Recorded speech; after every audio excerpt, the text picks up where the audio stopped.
यतीन वाघ करणार भाजप प्रवेश। काँग्रेसचे दिग्गज नेते शाहू खैरे देखील भाजपच्या वाटेवर। मूळ भाजपच्या नेत्यांच्या उमेदवारीवर गदा येण्याची शक्यता।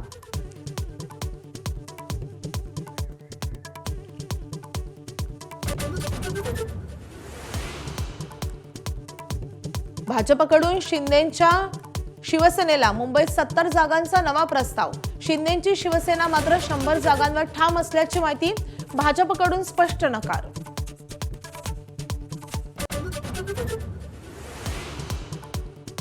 अनेक पक्षांच्या आमदार, खासदार आणि मंत्र्यांकडून नातेवाईकांसाठी उमेदवारीची मागणी। मुलगा, सून, भाऊ आणि आईसह पुतण्यासाठीच्या उमेदवारीवर नेत्यांचं बोट।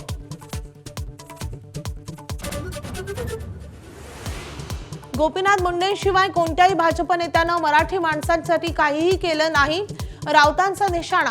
तर आम्ही सत्तेसाठी तर तुम्ही काय चंपी मालिश करायला एकत्र आले का? फडणवीसांचा खोचक सवाल।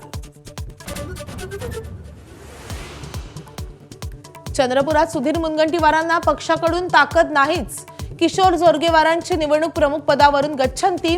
मुनगंटीवारांना ताकद न देता अजय संचेतींकडे निवडणूक प्रमुख पद। पुण्यात दोन्ही राष्ट्रवादी एकत्र आल्यास आम्ही स्वबळावर लढणार। विजय वडेट्टीवारांची घोषणा। आमची शरद पवारांशी चर्चा सुरू होती, वडेट्टीवारांची माहिती। पुण्यातील महायुतीचा तिढा अद्यापही कायम।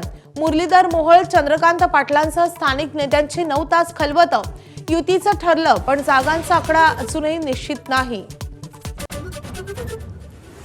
मुंबईत राष्ट्रवादी आणि ठाकरेंच्या शिवसेनेमधील युतीची चर्चा फिसकटल्याची माहिती।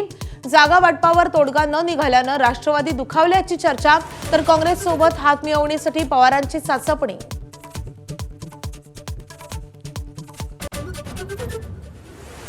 चोख जबाबदारी पार पडली असती तर नगरपालिका निवडणुकीत शिंदेंपेक्षा जास्त जागा आल्या असत्या। अजित पवारांकडून मंत्र्यांवर नाराजी व्यक्त। बाबासाहेब पाटील, मकरंद पाटील, झिरवळ, अत्रावांना सुनावलं।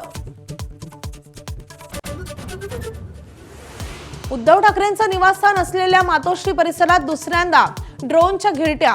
मातोश्रीहून पोलीस नियंत्रण कक्षाला फोन। एका प्रकल्पाच्या सर्वेक्षणासाठी ड्रोन उडवल्याची माहिती। नवी मुंबई आंतरराष्ट्रीय विमानतळावर पहिलं प्रवासी विमान दाखल। बंगळुरूवरून आलेल्या विमानाला वॉटर कॅननची सलामी। उद्योगपती गौतम अदानींचीही उपस्थिती। नांदेडच्या जवळ्यात एकाच कुटुंबातील 4घांचा मृत्यू। 2 मुलांची रेल्वेखाली आत्महत्या, तर आई वडील आढळले गळफास घेतलेल्या अवस्थेत। घातपात की आत्महत्या, तपास। बस आणि कंटेनरच्या अपघातात लागलेल्या आगीत 17 जणांचा मृत्यू। चित्रदुर्ग जिल्ह्यातील हिरियूर मधील घटना। अपघातातील मृतांचा आकडा आणखी वाढण्याची भीती।